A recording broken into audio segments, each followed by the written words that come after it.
Okay, guys, good? You guys hear me? Good. Okay, thank you. All right. First off, very happy for Jabari and Walker to be recognized as first team. Jabari getting freshman of the year, Walker did defensive player of the year. I think when the season started, you could anticipate that these awards were absolutely within Jabari's reach. Sometimes it's very difficult to live up to high expectations. And that could almost be more challenging. And regardless of how high the expectations have been for Jabari Smith this year, he's lived up to all of them and then some. That is really, really hard to do. And his maturity, his competitiveness, his basketball IQ, his love of the game, his work ethic, his discipline, the impact that he's had on our team and our program is historic. I don't think there's any player in college basketball that has come farther in a year than Walker Kessler. He is the best player in college basketball in the air on both ends, offensively and defensively. Has tremendous impact on the game. I think he's, in my mind, a favorite to be the National Defensive Player of the Year. And Walker's MO was a big guy that could stretch the defense. But it never was that he was a great defender. One of the issues regarding Walker's decision to come to Auburn, and a concern, but I suppose it was a thought, was, do we play too fast? Are we a guards team? We've always been a guards program, and the reason is, it's easier to recruit good guards than it is to recruit big guys. It's hard. There are many, many more good guards than there are good bigs. And so that's why Kentucky and your Blue Bloods have always had great programs, because everybody's got really good guards. It's just that those programs, the Blue Bloods, are the only ones with the great bigs, except this year. Auburn was the team that had the best front line, or arguably one of the best front lines in college basketball in our league. So I'm very proud of Walker for taking advantage of the opportunity. They're both such great teammates and great people, incredibly hard workers, incredibly disciplined, and so easy to coach. And then on our Coach of the Year award for our staff, it's a job well done. Just to think of you go back and look at these 18 games, and there's just a lot of wins you could take for granted, both home and on the road. Unless you go back and look at the quality of our league, and you better not take any of them for granted. But I think again, the player development, Jabari going from where he was when he first got here, taking advantage of, of our strength coach, our trainer, our assistant coaches, the player development, the film study. Jabari's improved. Walker's improved. Our team has improved. And obviously we were champions. So I think those are all things, and we were consistent. And I think those are the things that have been recognized. And so grateful to our coaches in the league and honored for that recognition. It's almost, there's not another 8-9 game in college basketball anywhere near the caliber of the 8-9 game between A&M and Florida. Not even close. Both of these teams are probably a win or two away from being in a tournament, particularly a win against us. So they'll both be playing with their hair on fire, whichever one gets there. Both really well coached. We played very well at home against both teams, and struggled at Florida. So regardless of who comes out of this one, it'll be a really challenging contest. All right, Coach, we're going to start you off with a question from Justin Hokinson.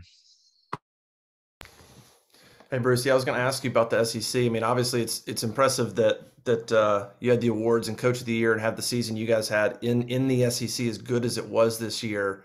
And you have especially that log jam in the middle of 9-9 teams. How many teams do you think should be in the NCAA tournament from the SEC in your mind? I think a lot is going to depend on how the tournament plays out. And then, of course, how many upsets, there are around college basketball. But I think there are 6 locks, and there are, potential for 7 or 8 teams to be able to get in. And this is the best the league has been since I've been in the league. Go to Tom Green. You mentioned Jabari just living up and exceeding all those expectations throughout the year. But what does it say about him these last 3 weeks to kind of be playing his best basketball heading into the postseason? Well, I think it just shows the player development. I think it shows that when everybody's challenged, as you are at the end of the year, your cream will rise to the top. It does.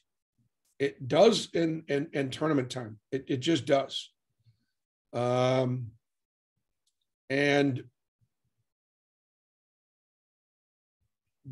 I'm just telling you, there's a reason for that expression.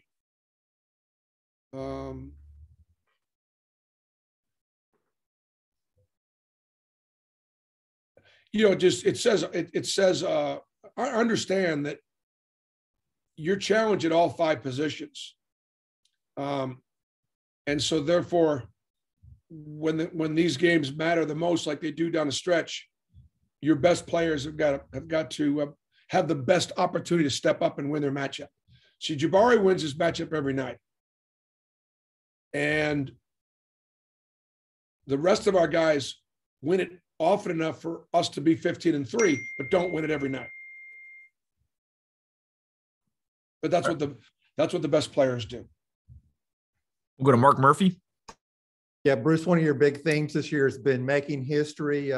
If you guys win the league tournament, you'll be the first in program history to do both. Talk about that challenge and how's your team this week mentally and physically getting ready for it? We had a really good practice yesterday. Today will be a contact practice. We'll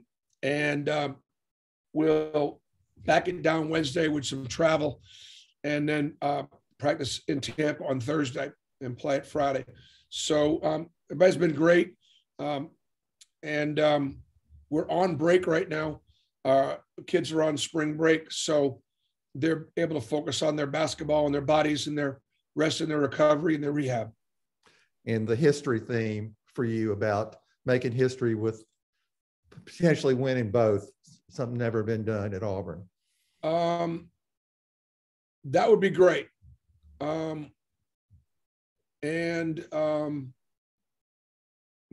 I suppose at this time of the year, for sure, we'd like to just continue to try to be playing our best. Can we be better in the half court? Can we continue to shoot the ball well like we have the last couple games? Can we cut down on our turnovers?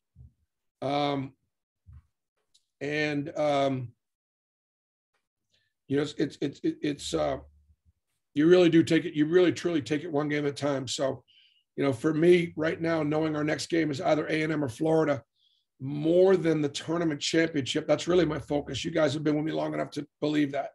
I'm just focused on this next opponent. All right, Justin Ferguson. Bruce, what's it like preparing for this tournament when you don't know who the team's you're going to play until less than 24 hours beforehand? And then, there's 2 more games you could play and there's a wide range of teams you could do. Like, how does that work for scouting and prep and all that? It's we have 3 teams of scouts and so right now I'm working on A&M and Florida, and there's a group working on Arkansas and LSU, and we probably won't look at the other side of the bracket until Saturday afternoon if we're able to advance. And you've got to be able to train like you've got 3 games in 3 days, even though you only may have 1 game this week. So we'll go hard today, and then we will back it down. for a couple of days in order to put ourselves in position if we're fortunate enough to play 3 games in 3 days. Nathan King. Bruce, you talked back in November about that USF game, obviously the big reason for y'all scheduling it at this arena. Now, 4 months later, how do you as a coaching staff sort of get your return and the payoff of that when you're working with your players? We did a little bit to schedule to see it. We better play better than we did against South Florida, I can tell you that. And we actually did it to try to get a road win. In other words, I've always believed, we can't beat Florida. I've not been able to beat Florida at Auburn, but you can't beat Florida unless you can beat South Florida at South Florida. Can't beat Alabama unless you can beat South Alabama at South Alabama. So that's probably why we scheduled the game more than anything. Was it just, yes, opportunity to see the arena, but an opportunity to get a road win. I'm going to go to Doug Holton next. Yeah, Coach, you mentioned player development quite a few times. Can you talk about Marquise Daniels and the impact that he has on your players? Well, Marquise specifically is an advisor. And the fact that he's been there and done that, had such a great career, both at Auburn and was an improved player, not drafted, but was in the league, one of the best defensive players in the league, moved around the league a little bit. It's just unbelievable resource for the guys to tap into. And a religious man, a great father, a great husband, and just a great mentor. And then I've got, graduate assistants and, Maddox Jeffries and KT Harrell that are able to get on the floor with these guys. Stephen Pearl, Ira Bowen, Wes Flanagan, do a phenomenal job with the individual workouts and the film study. And that's why they're here. I mean, it's just, we recruited well the last couple of years. There's no question about it. But the reason why we've had this 5-year run as having won more games than any team in the SEC over the last 5 years is more about retention and player development than it really has been about recruiting. Recruiting's been good, very good. But our guys have come in and gotten better. And my staff deserves all the credit. My staff, not me, my staff. All right, guys, got time for a couple more. First is Nubias Wilborn. Hey, Bruce, how's it going today, man? Good, Nubias, how you doing? Man, doing well, man. What are the pros and cons of having all the early games? You guys are at noon pretty much all the way. It would be even in the final. Nothing but pros. All pros all the way through. We have the advantage, especially if you get to Saturday or Sunday. So, and you worked hard to try to have that advantage, just from a time slot. So we're practicing here as soon as I get off the horn, and getting used to practicing in this time slot.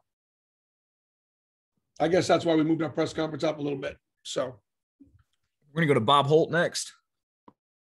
Hey, Bruce, I hope you can indulge me on an Arkansas question. J.D. Note and Jalen Williams both made the first team coaches. Just wondering, maybe a thought on each of those guys. Well, I got to know Jalen Williams and his family really well. He had an official visit here. Thought he was going to be a great player, just a terrific inside-out player, offensively, defensively, great kid, great competitor. And he wanted to stay home, and he wanted to play for the Hogs and make history there in his home state. And I respect him for that. I saw JD play at Newton High School, teammate of Ashton Hagens. And I saw JD when he was younger than Ashton. And who is this kid? Holy cow, came there to watch Ashton, and you walk away, scratch your head about this guy. And they looked at him, as an undersized, aspiring young mid-major talent, but not an SEC caliber player at that time in high school. And he had a phenomenal practice the day I was there. And I should have gone back and seen him practice again, because he's terrific. He can win a game all by himself. You could do everything right. Everything. Game plan. You could be there. You could arrive on the catch. And he's the kind of guy where it really don't matter. because he could just jump up and beat you all by himself. Very special talent. Yeah, I appreciate that. Thank you. All right. We're going to finish up with the question from Michael Gittins. Coach, now that you mentioned that Jabari Smith wins his matchup every night and you need other guys to win their matchups, now that you're in one and done mode, do you work the offense more through Jabari down the stretch here, or are you guys trusting other guys to win their matchups and keep doing what you've been doing all year? Well, the great football coach Hayden Fry at Iowa said you got to scratch where it itches.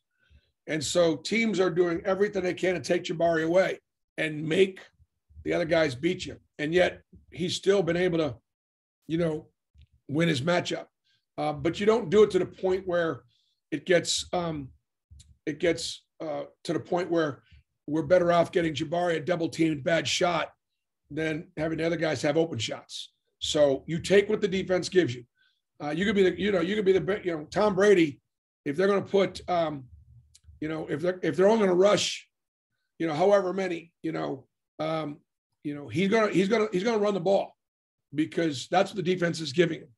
And so we'll just take what the defense gives us. And I'm not shorting my bench, and we're best when everybody contributes. All right. Thanks, Coach. Okay, guys. Thanks.